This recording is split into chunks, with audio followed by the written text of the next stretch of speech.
Diabetes दुनिया भर में एक आम बीमारी बनती जा रही है। ये बीमारी युवा बुजुर्गों में तो सामान्य है, लेकिन अब दुनिया भर में बच्चे भी डायबिटीज के शिकार हो रहे हैं। तो आज हम स्वस्थ रहे मस्त रहे में बात करेंगे कि आखिर क्यों बच्चे आजकल डायबिटीज का शिकार हो रहे हैं, इसके पीछे की क्या वजह है और क्या किसी रोकथाम के जरिए इसको कंट्रोल किया जा सकता है। आजकल बच्चों में बढ़ रही डायबिटीज की समस्या उनके माता पिता को परेशान कर रही है। अगर हम समय रहते इसका पता लगा ले तो इसको बढ़ने से रोका जा सकता है। मेरठ स्थित महावीर यूनिवर्सिटी की काय चिकित्सा विभाग में assistant professor doctor Yashi Chaudhary diabetes के कारणों के बारे में उन्होंने बताया। सुनिए। नमस्कार, मैं doctor Yashi Chaudhary, assistant professor काय चिकित्सा डिपार्टमेंट से महावीर यूनिवर्सिटी। मैं आज आपके सामने बच्चों में प्रमेह क्यों तेजी से फैल रहा है इसके बारे में चर्चा करने वाली हूँ। तो इसके पहले हम कारण देखेंगे कि ये किस वजह से हो रहा है। तो हम जो अन्न खाते हैं, वो जो नया उगाया हुआ अन्न हम उपयोग में लेकर आ रहे हैं, वह भी एक बहुत बड़ा रीज़न है इसके होने का। दूसरा हम देखेंगे कि ये रात में जब हम दही का सेवन करते हैं, वो भी एक बहुत बड़ा रीज़न है इस प्रमेह की उत्पत्ति के लिए। तीसरा हम देखेंगे जो हमारा लाइफस्टाइल, जो हम बाहर का खाने का हमने अपने प्रयोग में लेकर आए हैं, जैसे कि हम स्ट्रीट फूड खाते हैं, जंक फूड खाते हैं, pizza, burger, cold drink, chips, ये जो आजकल बच्चे बहुत ज़्यादा इसका सेवन करने लगे हैं, उसकी वजह से भी ये एक कारण हो सकता है प्रमेह बच्चों में तेज़ी से फैलने का। दूसरा हमारी जो आरामदायक जीवन शैली है, जो हमने अपने बाहर के गेम्स छोड़कर जो हमने घर में बैठकर एक जगह गेम्स खेलना चालू किया है, जैसे कि टीवी देखना, रिमोट्स गेम्स यूज़ करना, फ़ोन यूज़ करना, तो यह भी एक बहुत बड़ा रीज़न है इसकी उत्पत्ति का। दूसरा हम देखेंगे कि मोटापा जो कि बहुत तेज़ी से फैल रहा है, चाहे वो जंक फूड खाने की वजह से, चाहे एक जगह बैठने की वजह से, मोटापा भी इसमें एक बहुत बड़ा रोल प्ले करता है। दूसरा ये अनुवांशिक भी हो सकता है। अगर किसी माता पिता को या किसी बच्चे की नाना नानी को, दादा दादी को, किसी को भी अगर प्रमेह की समस्या है, तो उसके पूरे चांसेस है कि वो बच्चे में भी आ सकते हैं। तीसरा अगर हम एक जो बहुत ही महत्वपूर्ण है कि हम कोई भी दवाई कैसे भी उठा के खा लेते हैं या फिर अपने बच्चों को दे देते हैं, तो क्योंकि कुछ ऐसी दवाइयाँ होती हैं जो हमारे ब्लड शुगर के लेवल को इंक्रीज़ कर देती हैं, तो वो भी उसका एक बहुत बड़ा रीज़न हो सकता है प्रमेह की उत्पत्ति का।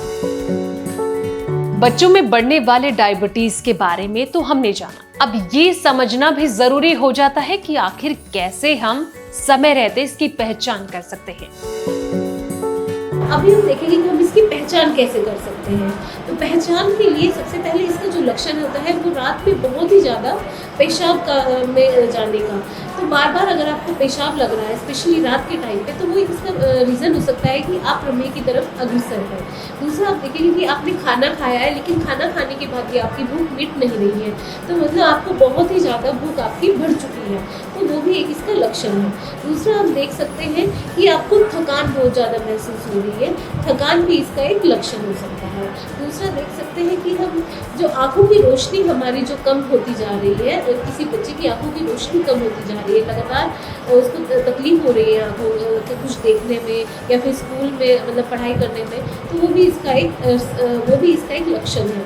दूसरा अगर हाथ पैर में झुनझुनाहट होने लगती है या फिर कोई घाव हुआ है बहुत देर में भर रहा है आपका, या फिर जो इन्फेक्शन का खतरा इसमें बहुत ज़्यादा बढ़ जाता है, स्पेशली स्किन इन्फेक्शन या फिर पेशाब के रास्ते में इन्फेक्शन बहुत ही ज़्यादा बढ़ जाता है, तो वो भी एक इसके लक्षण हो सकते हैं। शुगर एक ऐसी बीमारी है जिसका कोई इलाज नहीं है, लेकिन अगर सही रोकथाम की जाए तो इसको कुछ हद तक कंट्रोल किया जा सकता है। तो सुनिए इसके रोकथाम पर क्या कहना है डॉक्टर यशी चौधरी का।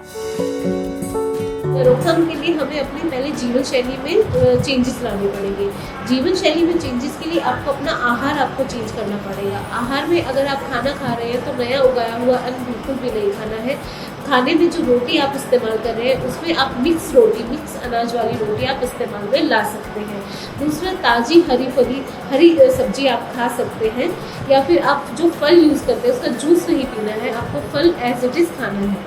फिर आप इसके लिए आप एक्सरसाइज कर सकते हैं, नियमित व्यायाम कर सकते हैं। 24 घंटे में से कम 1 घंटा आपको अपने लिए निकालना है, अपने डेली बिजी शेड्यूल से आपको निकालना है, कैसे भी करके वो हमारे रेगुलर काम से अलग रहेगा। दूसरा, आपको देखना, आपको अपने वज़न को कंट्रोल में रखना है। आपको अपनी दूसरी लाइफस्टाइल, जैसे कि आप 1 घंटा आराम से बैठकर आप टीवी देख रहे हैं या फिर आप मोबाइल पर वीडियो गेम्स खेल रहे हैं या कुछ भी आप एक जगह बैठकर आप जो काम कर रहे हैं वो आपको नहीं करने देना है। अपने बच्चों को भी आप कोशिश करें कि आप उनको बाहर की दूसरी एक्टिविटीज़ में इन्वॉल्व करें।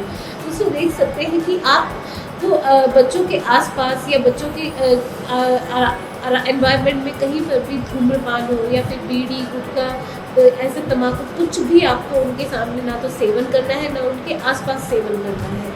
इस ऐसे माहौल को उनके सामने आने ही नहीं देना है। दूसरा, अगर उनको स्ट्रेस नहीं लेने देना है किसी भी चीज़ का, ना तो खुद ही स्ट्रेस लेना है ना बच्चों को स्ट्रेस लेने देना है। प्रॉपर उनको 8 से 10 घंटे की नींद बहुत ही ज़्यादा ज़रूरी है उनके लिए। अगर फिर भी आपको लग रहा है कि हमारे बच्चे में या हम में ऐसे कुछ लक्षण आ रहे हैं तो आप उसके लिए अपने नज़दीकी स्वास्थ्य केंद्र पर जाकर अपनी जांच करा सकते हैं। धन्यवाद। डॉक्टर यशी चौधरी द्वारा बताई गई सभी बातों का आज से ही ध्यान रखना शुरू कर दें। तो दोस्तों, फिलहाल हमारी स्वस्थ रहे मस्त रहे सीरीज में इतना ही। बाकी तमाम खबरों के लिए आप देखते रहिए किसान तक। अगर ये वीडियो आपको पसंद आया है तो इसे लाइक जरूर करें। अगर चैनल अभी तक सब्सक्राइब नहीं किया है तो कर लें और नोटिफिकेशन पाने के लिए बेल आइकन भी दबा दें।